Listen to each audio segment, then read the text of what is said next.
lermos a palavra de Deus, convido a você tomar a sua Bíblia, abri-la no Evangelho, segundo escreveu Mateus, capítulo 28.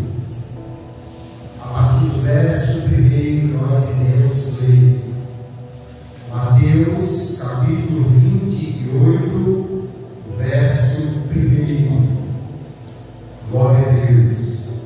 Louvamos ao Senhor por esta noite que aqui estamos e por termos a liberdade de aprender a sua palavra na sua casa. Glória a Jesus. Aleluia.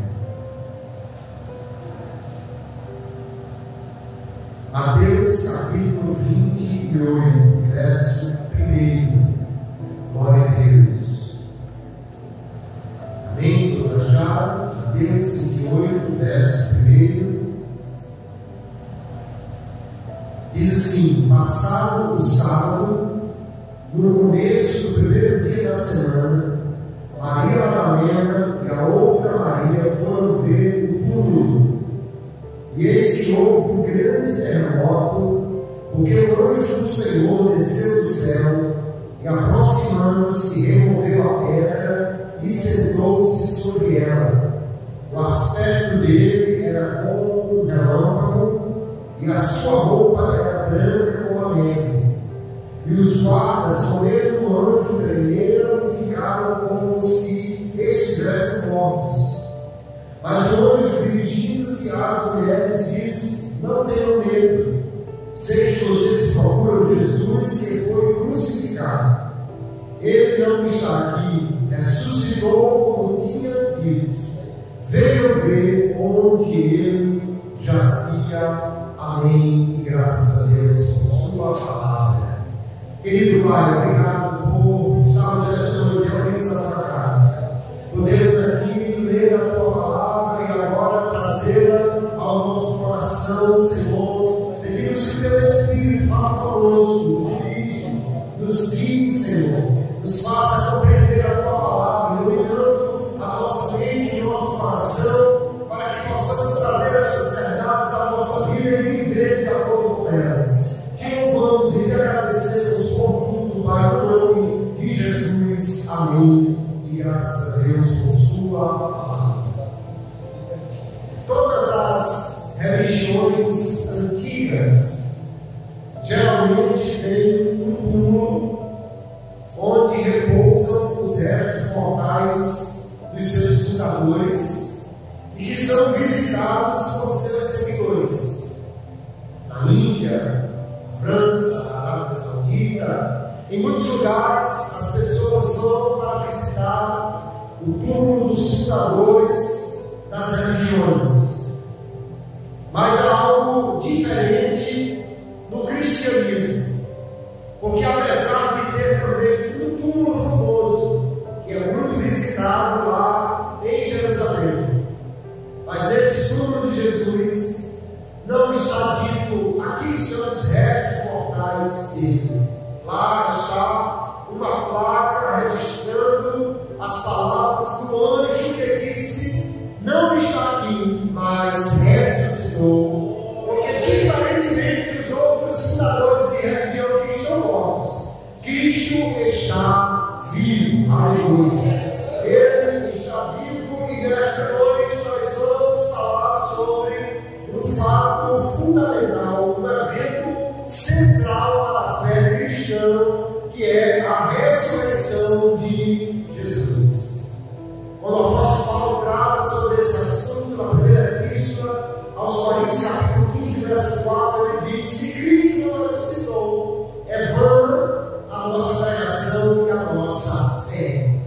Porque se Jesus não tivesse ressuscitado, o cristianismo ainda teria muito a oferecer em termos de princípios morais, de recomendações para a vida, mas seria apenas uma religião humana, como todas as outras.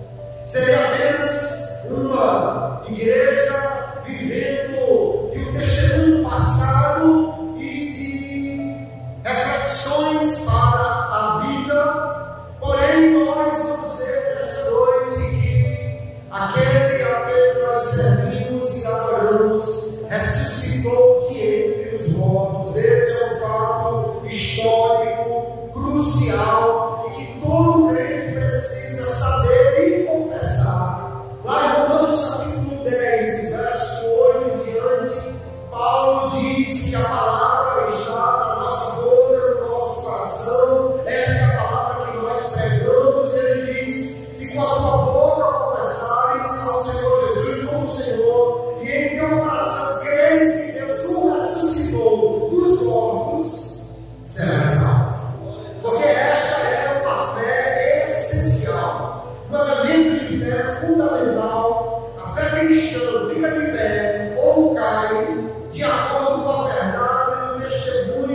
segundo o qual Cristo ressuscitou de entre os mortos. Hoje nós vamos compreender esta verdade, as implicações desta doutrina e quais são os pontos que sustentam esta evidência da ressurreição do Senhor Jesus. Nós temos evidências diretas, evidências que a própria Bíblia diz que provam a ressurreição de Jesus. Deixa que lemos.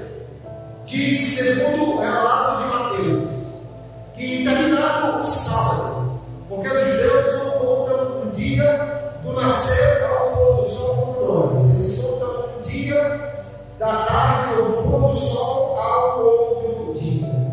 Quando então o sábado terminou e o domingo estava chegando, nas primeiras horas desse dia, ou seja, ainda cedo de madrugada, Mateus diz que as mulheres foram ver o túmulo onde Jesus estava sepultado. É muito interessante que todos os 4 evangelistas registram este fato, registram esse momento da ressurreição de Jesus, mas todos eles iniciam este relatório da ressurreição de Jesus vindo de mulheres. O que é algo estranho para a literatura daquela época, porque naquela cultura o testemunho de uma mulher não seria respeitado, não era válido no tribunal, não seria tido como uma evidência. E ainda assim, tanto Mateus como Marcos, Lucas e João deixam claro que Jesus não apareceu primeiramente a Pedro, a João, como nas histórias dos fundadores de religião, onde anjos ou seres celestiais aparecem aos fundadores. Aqui nós vemos que Jesus primeiramente vai aparecer a algumas mulheres. Este detalhe por si só é importante, porque é uma evidência que essa história não foi fabricada pela igreja. Se ela tivesse sido fabricada, Jesus teria aparecido primeiramente a Pedro, ou a João, ou a Tiago, ou os grandes nomes da igreja do primeiro século. Mas diz aqui Mateus que Maria Madalena e uma outra Maria, que lá em Marcos é identificada como sendo a mãe de Tiago, foram até o lugar em que Jesus havia sido sepultado. Se você olhar um pouquinho antes, no capítulo 27, a partir do versículo 17, diz que foi levado o corpo de Jesus pelos discípulos, e no verso 61 diz que Maria Madalena e a outra Maria estavam de frente ao sepulcro, elas viram onde o corpo foi colocado e voltaram ali depois do sábado, segundo o texto de Marcos, pretendendo embalsamar ou finalizar o trabalho de embalsamar aquele corpo. O grupo também poderia incluir outras mulheres. Marcos 16 fala de Salomé, e Lucas 24 fala de Joana, como sendo parte desse grupo de mulheres que foi até o sepulcro.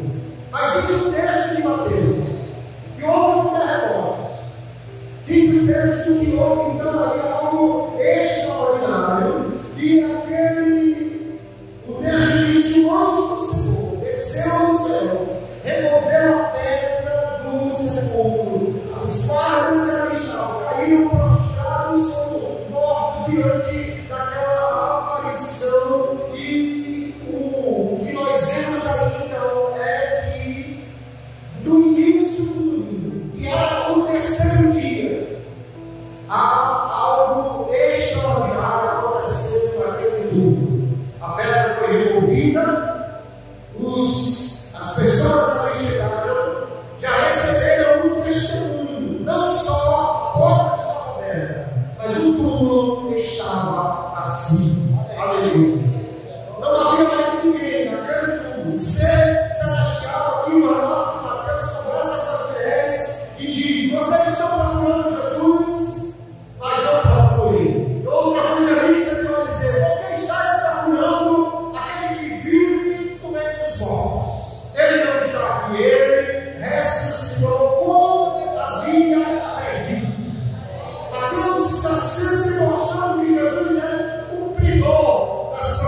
Messias. Aqui ele é cumpridor da sua própria palavra, que havia dito que o Filho do Homem seria morto, mas ao terceiro dia ele ressuscitaria. Aleluia.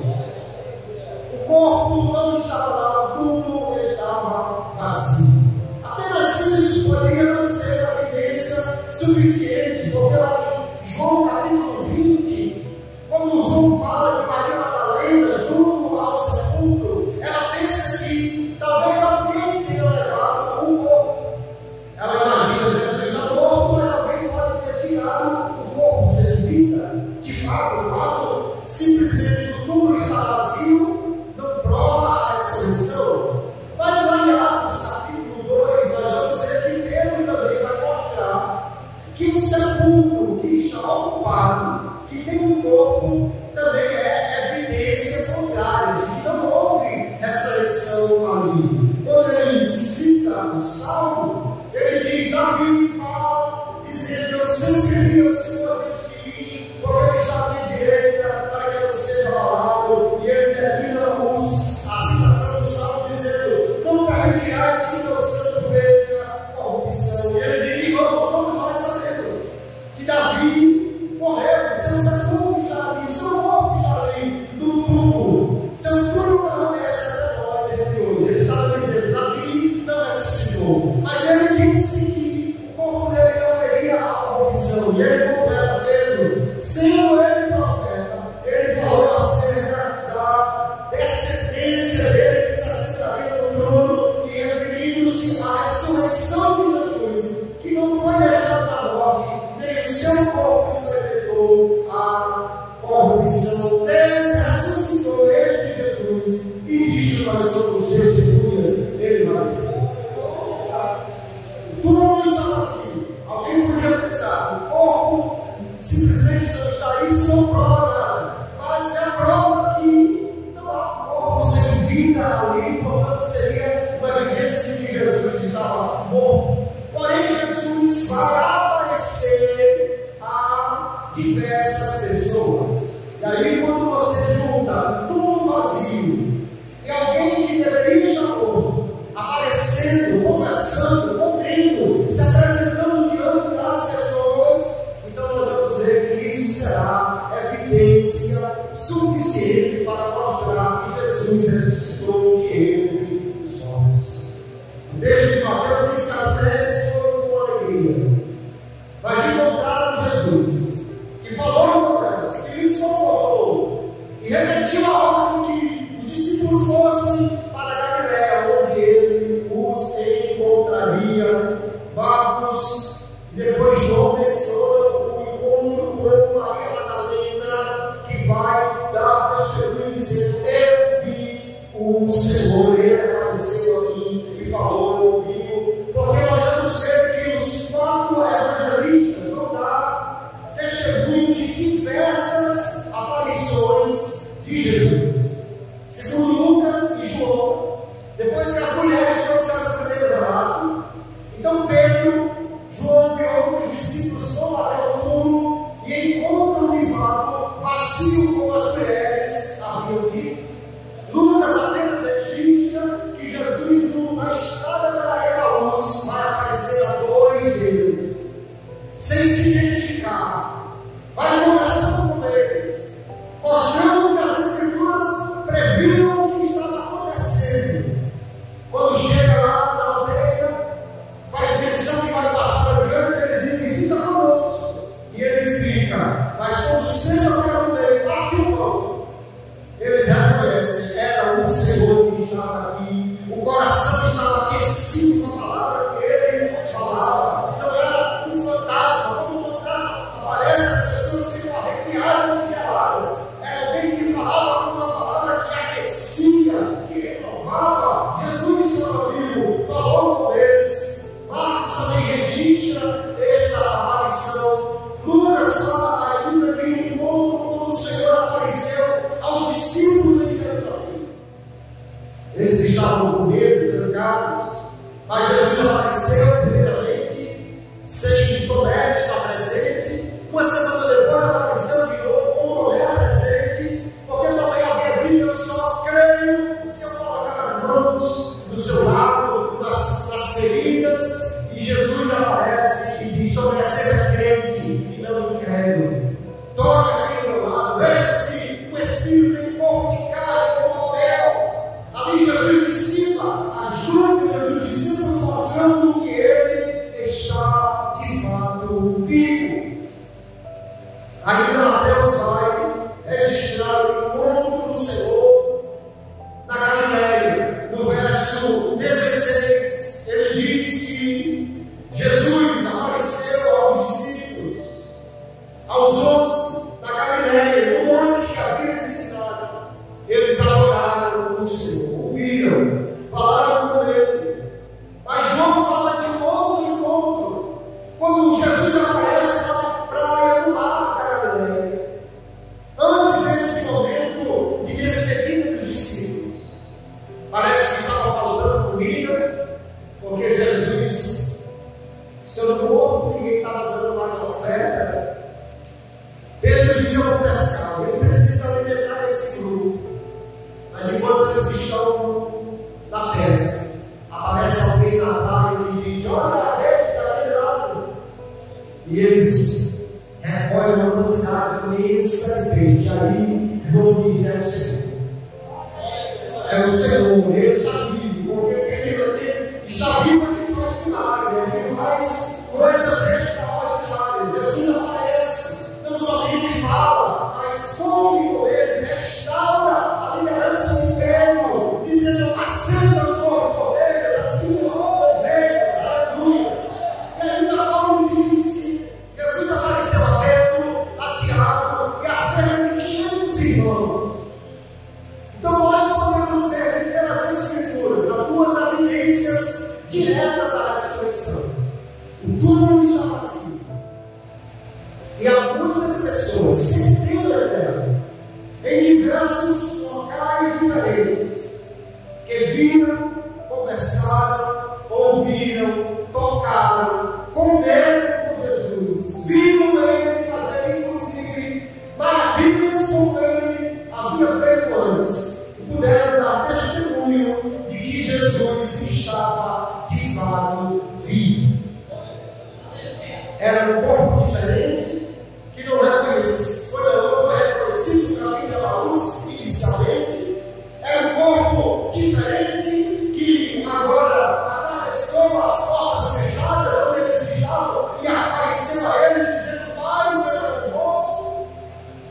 Mas era o mesmo Jesus que estava agora vivo e dirigindo-se a eles para lhes dar este testemunho. Lucas diz em Atos capítulo 1 que Jesus apareceu durante 40 dias aos discípulos com muitas infalíveis provas, porque para eles era a evidência clara que Jesus havia ressuscitado de ele dos mortos.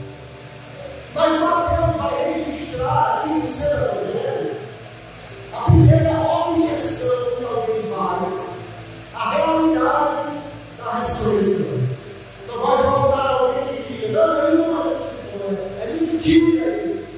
Qual é a primeira objeção? Mateus diz que os guardas, verso 11 em diante do seu capítulo 28,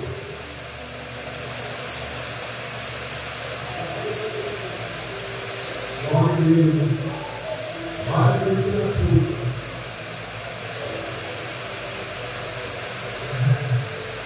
Glória a Deus pela tua. Vamos continuar. Glória a Deus. Glória a Deus. Glória a Deus. Glória a Deus. Para ficar no alto.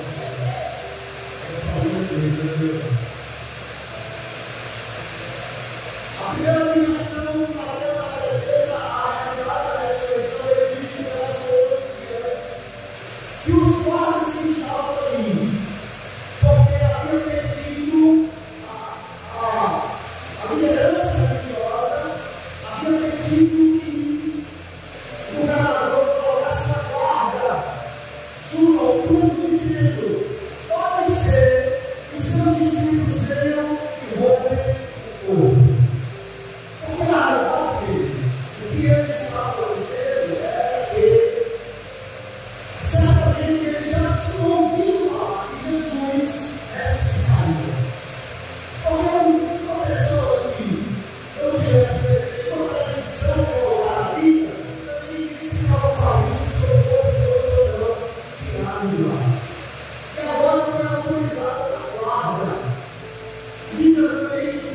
evangelista se colocar um selo na entrada daquele túmulo, para que ninguém violasse aquela pedra.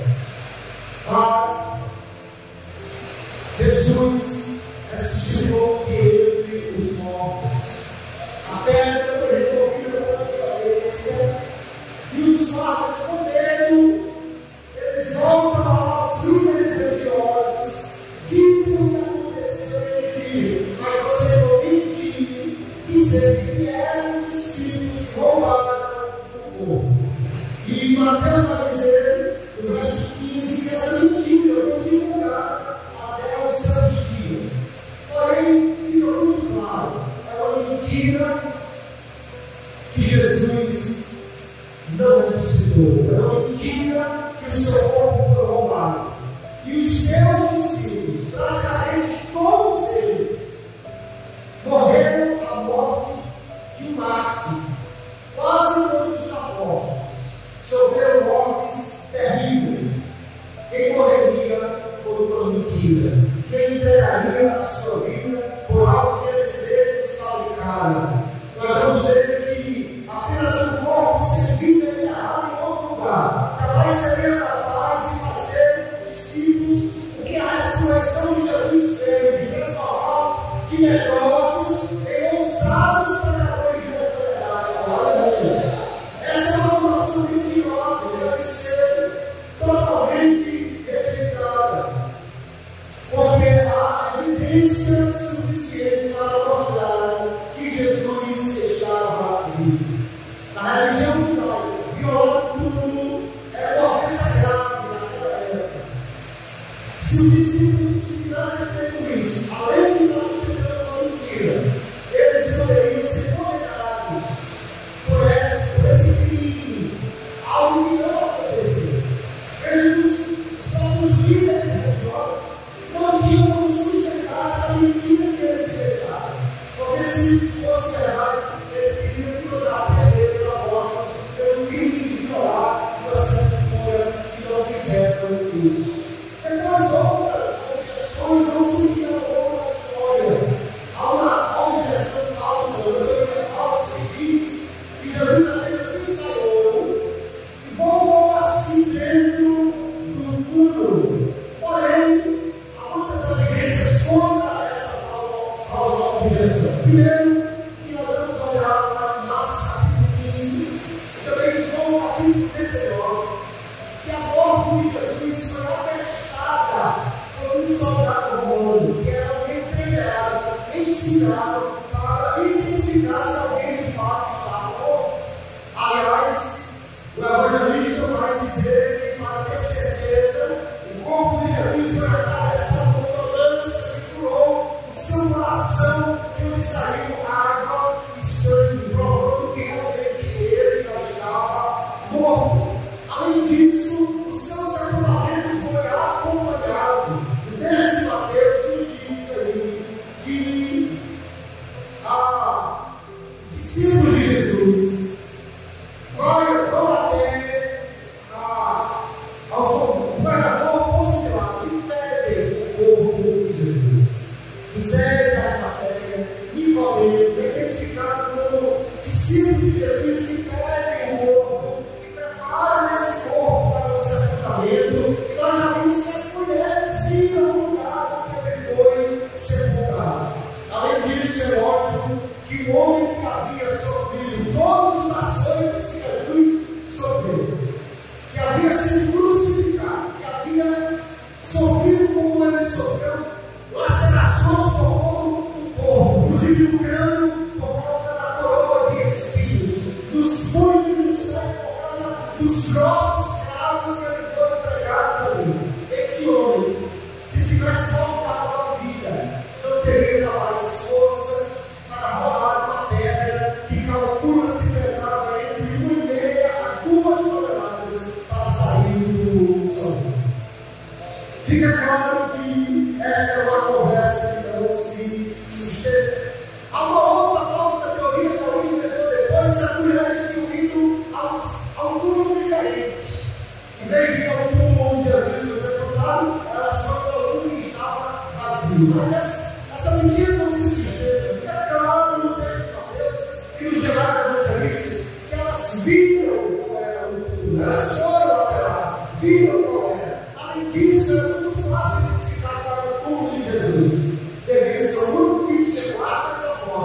e o único que tinha o selo do imperador sobre ela.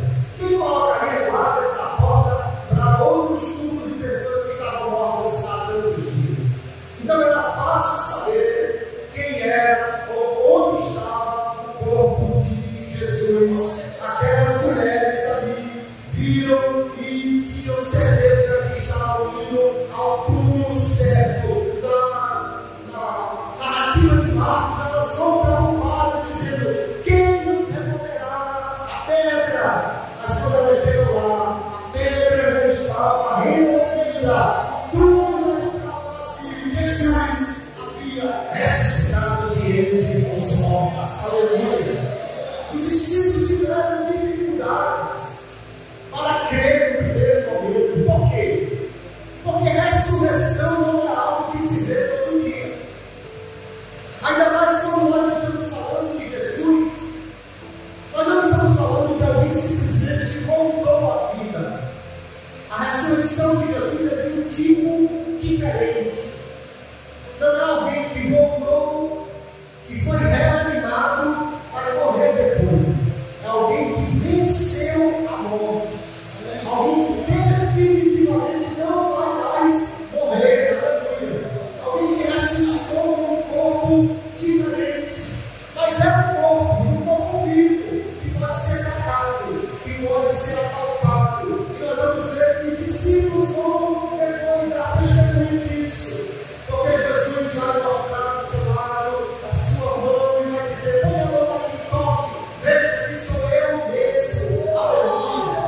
Eles não creram porque, queridos, eles nem mesmo entendiam ao certo o que significava esta ressurreição. Lá em Marcos capítulo 9, ele diz que quando desceram do monte da transfiguração, e Jesus afirma que ele morreria e seria, no entanto, ressuscitado ao terceiro dia.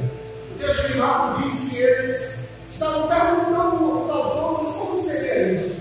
Como seria essa ressurreição? Eles não tinham certeza de que isso consistia.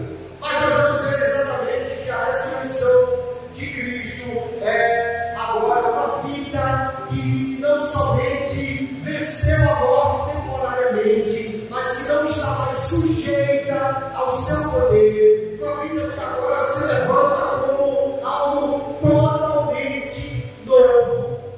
E agora pode simplesmente dizer que a morte foi vencida por ele e ele nunca mais está sujeito ao seu poder. Que impacto isso traz sobre os discípulos? Nós vamos ver que eles estavam, segundo o texto de Marcos, capítulo 10, 16 e verso 10, eles estavam trancados, chorando, com muito medo. O texto de João, capítulo 20, verso 19, diz que eles estavam a portas fechadas, com medo. Porque imagine, aquele que era a sua proteção, aquele que tinha o poder para repelir demônios, derrubar guardas, aquele que tinha o poder para fazer milagres, maravilhas, aquele que os guardou, e na oração sacerdotal, em João capítulo 17, Jesus disse isso: eu os guardei. Jesus estava morto. Se ele estava morto, agora podia parecer que o mal iria vencer. Madalena devia estar pensando: os demônios que ele tirou de mim podem voltar.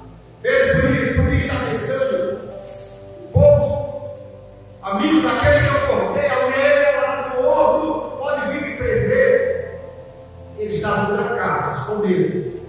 Mas o texto diz que Jesus apareceu a ele e a eles, lhes trouxe paz, lhes deu garantias, lhes fez promessas, mostrou que estava com eles, que ele estava vivo, e agora esses discípulos vão sair dali para testemunhar da ressurreição de Jesus. Aleluia! Nós acreditamos na ressurreição de Jesus porque nós vemos que há evidências suficientes para isso. Porque Ele mesmo tem poder. E Deus é um Deus que faz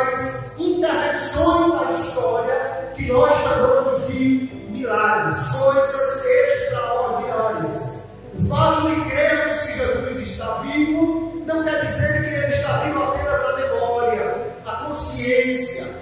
Não dizemos que Jesus está vivo só porque nos lembramos, porque guardamos a Sua palavra. Não, nós dizemos que Jesus está vivo porque Ele de fato está vivo, presente entre nós, atuando pela Sua igreja, operando milagres, sinais e maravilhas como antes fazia. Isso é um sinal de que Ele venceu a morte, como disse que faria, de maneira que nós agora podemos dizer: a morte está vencida.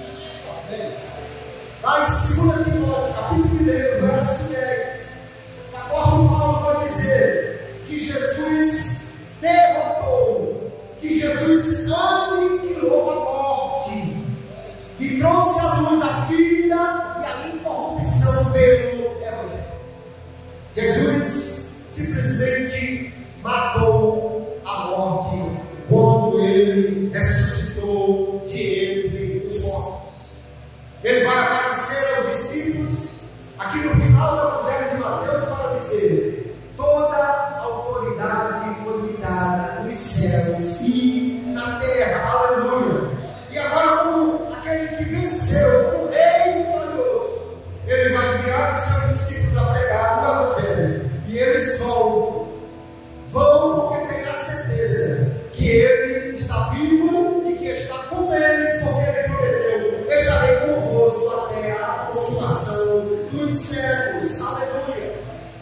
Nas palavras de Lucas, 2 anjos aparecem depois que Jesus é encoberto pelas nuvens, para confirmar a sua palavra, dizendo: varões galileus, este Jesus, assim como vocês viram subir, Ele há de voltar, confirmando a promessa que Ele fez de voltar para buscar os seus discípulos. Marcos, no capítulo 16, verso 19, diz: Jesus foi recebido no céu e assentou-se à direita de Deus. Significa que Ele agora não somente assumiu a posição de reinar, assumiu a sua posição de soberania própria de Deus sobre o universo, mas que de lá Ele também cumpre tudo aquilo que prometeu à igreja. Quando nós olhamos para todas essas evidências, nós vemos que há ainda outras evidências indiretas da ressurreição de Jesus. Quais delas? O dia da adoração, o dia do Senhor, foi mudado do sábado para o domingo. Nós vemos que ainda bem no início da igreja, a igreja se reunia no domingo popular, em Atos capítulo 20. Paulo relata que no primeiro dia da semana eles estavam reunidos. Porque a igreja passou até o domingo como o dia do Senhor. Se o sábado era mandamentos, lá nos 10 mandamentos, se além disso havia uma força do sábado ser o dia que Deus encerrou a criação, e portanto o mandamento baseava-se nesse detalhe: no sétimo dia Deus descansou, e agora eu não estou que houvesse também descanso entre os homens. Como é que alguém mudaria do sétimo para o primeiro dia da semana, o dia do Senhor? É porque esse dia ficou marcado na história, na mente dos discípulos, como o dia que Jesus venceu a morte, que Ele ressuscitou de entre os mortos. Aleluia! Além disso, nós podemos ver que Jesus esteve durante cerca de 3 anos e meio com os discípulos. E o que Ele lhes ensinou? Ele lhes ensinou sobre o reino de Deus.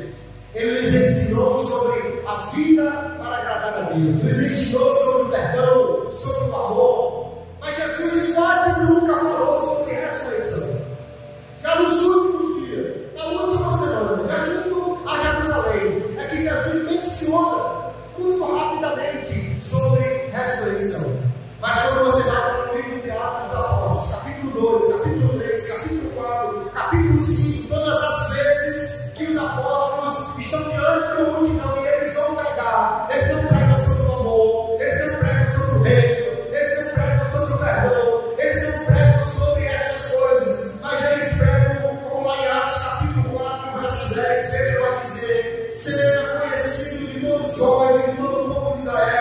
que em nome de Jesus Cristo Nazareno, aquele a quem vós crucificastes, e a quem Deus ressuscitou dos mortos, em nome desse é que ele está santiando a morte. Aleluia! Porque todas as vezes que eles vão pregar, não há outro tema, não há outra verdade, não há outro testemunho na boca deles. Eles dizem: Jesus ressuscitou, vocês mataram, mas Deus tirou ele do túmulo, vocês executaram, mas Deus levantou de entre os mortos. Jesus ressuscitou, queridos, e essa é a fé que nós professamos. Porque a ressurreição de Jesus é importante, primeiro, porque ela é uma prova de que Ele é Deus. Todos os homens estão sujeitos à morte, mas Deus não. E aí lá em Romanos capítulo 1, verso 4, Paulo diz: Ele foi designado Filho de Deus com poder, segundo o Espírito de santidade, pela ressurreição dos mortos, a saber, Jesus Cristo nosso Senhor. O fato dele ter vencido a morte é prova da sua divindade. Somente Deus poderia vencer esta morte. Além disso, a sua ressurreição é prova da sua vitória. Que ele venceu o diabo, venceu a morte, venceu o pecado, venceu todos os inimigos, as potestades, venceu os principados, triunfou sobre eles, aleluia, quando ressuscitou de entre os mortos. E aí, Romanos 14, verso 9, Paulo vai dizer: foi precisamente para esse fim que Cristo morreu e ressuscitou, para ser Senhor, tanto de mortos como de vivos. Aleluia. Além disso, nós vamos ver que Jesus ressuscitou para que pudesse dar a certeza que o sacrifício que ele apresentou na cruz foi aceito diante de Deus. Havia uma figura disso, havia uma metáfora disso lá na velha aliança, que era o tabernáculo, ou depois do templo. Como funcionava? O sacerdote lá fora do altar matava a oferenda, o animal que era trazido em sacrifício. O seu sangue era recolhido, mas ele só seria aceito, aquele sangue só seria aceito como expiação pelo pecado do povo, depois que ele fosse levado à presença de Deus, do Santo dos Santos. Quando Jesus morreu, ele se fez oferta por nós, ele se fez sacrifício por nós. Mas quando ele aparece, Maria Madalena e as mulheres lá no túmulo, e elas talvez pensando: pronto, Jesus está ressuscitando, vai ficar aqui. Ele diz assim: não me detém ainda, porque eu ainda não subi para meu Pai. Mas quando ele sobe a presença de Deus, é como se o sacerdote tivesse entrado no santo lugar, atravessado todo aquele espaço e chegado ao santo dos santos, na presença de Deus, onde o sangue seria apresentado e recebido como oferenda pelo pecado.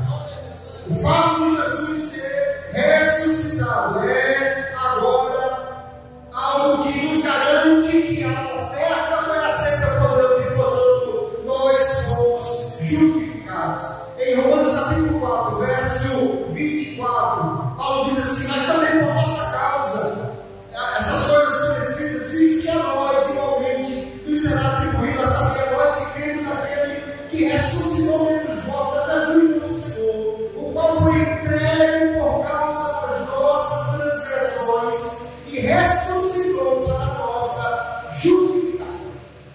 Aleluia. Porque ao ressuscitar, ele está na presença de Deus, que são os santos. Como Marcos diz, assentado agora no trono de Deus, nós podemos ter certeza: o sumo sacerdote Jesus, ele trocou a oferta da presença de Deus, e ela foi recebida e nós fomos justificados por ela. Além disso, a ressurreição de Jesus é uma prova de que ele será o juiz que um dia há de julgar todos os mortos que ressuscitarão e comparecerão diante dele. Lá no seu discurso na derrota, capítulo 17, verso 31, Paulo diz que Deus estabeleceu o dia em que julgará o mundo com justiça por meio de alguém que ele escolheu, e para que todo mundo tivesse quem é ele, soubesse quem é esse. Ele diz que Deus certeza Cristo a todo, ressuscitando entre os mortos.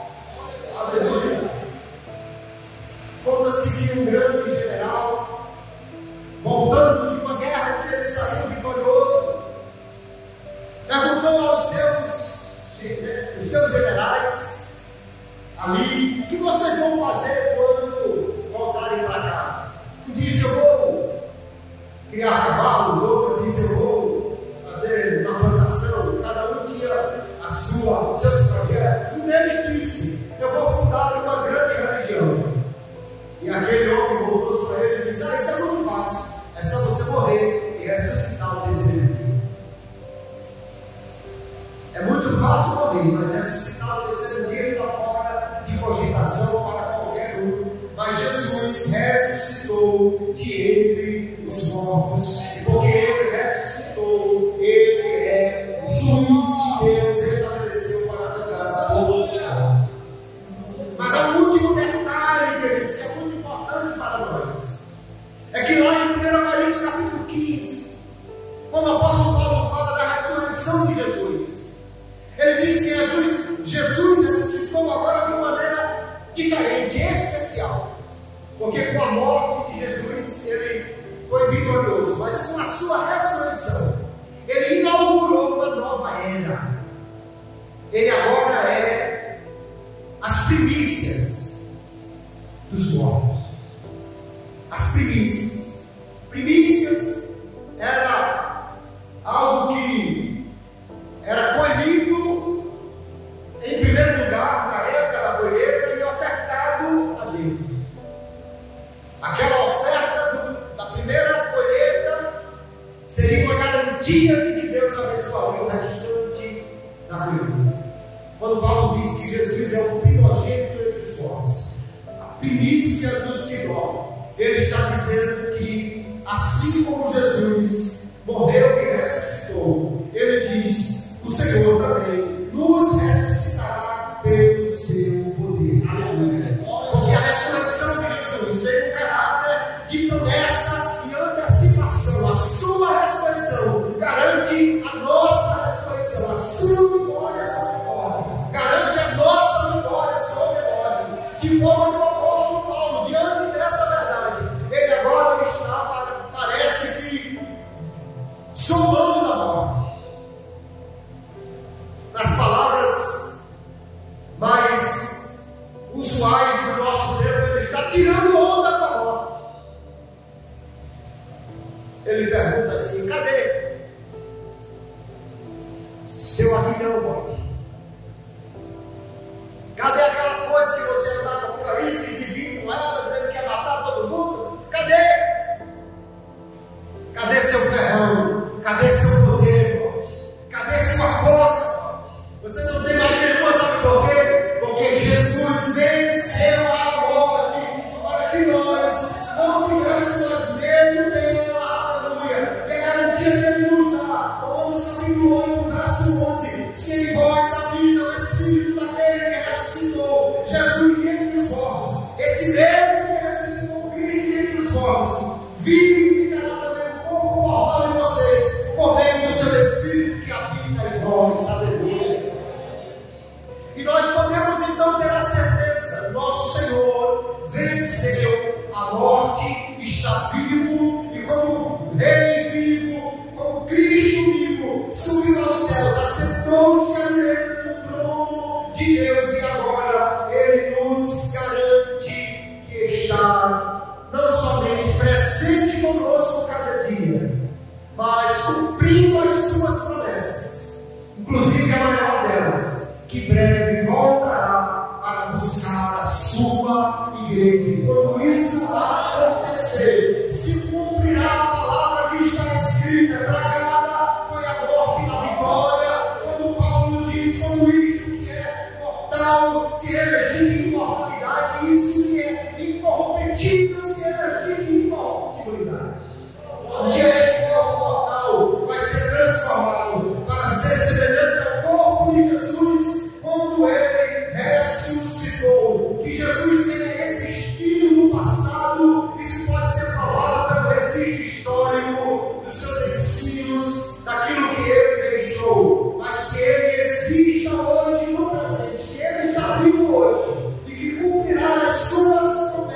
queridos, que há amplo testemunho da ressurreição de Jesus, pelo que nós cremos, confessamos e anunciamos que Jesus está vivo, que ele venceu a morte e que nós também um dia venceremos esta imortalidade, porque nele nós somos mais do que vencedores.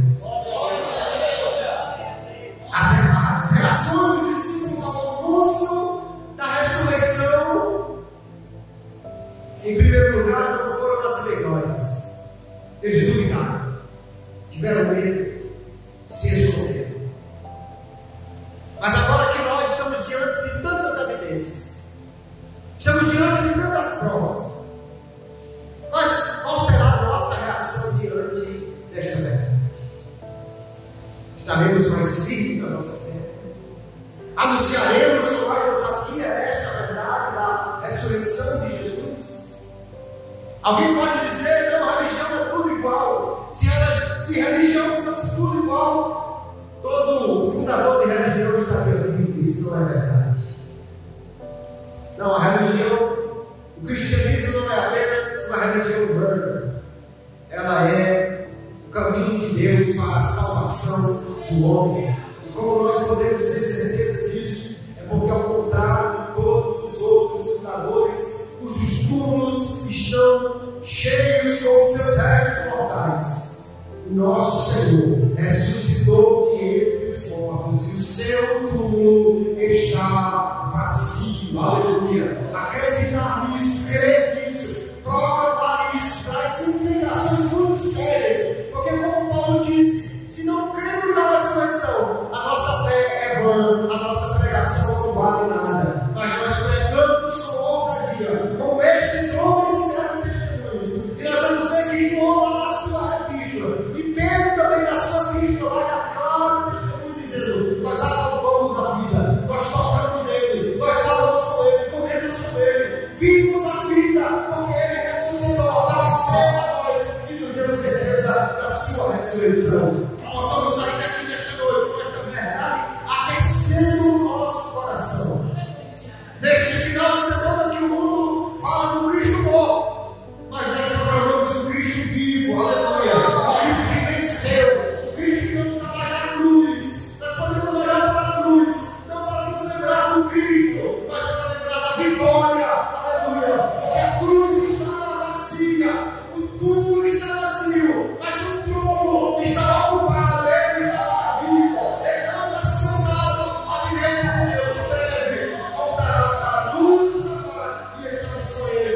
Que Deus nos abençoe e que esta verdade faça pulsar no nosso coração com graça neste noite. Saímos daqui alegres por amor desta verdade. Amanhã, domingo, qualquer dia que você encontrar alguém que lhe pediu uma boa notícia, diga para ele: Jesus ressuscitou. Esta é a melhor notícia. Ele está vivo. Essa é a melhor notícia para proclamar, porque ele venceu a morte dele. Nós somos mais do que vencedores. Que Deus abençoe a todos no nome do Senhor Jesus. Aleluia.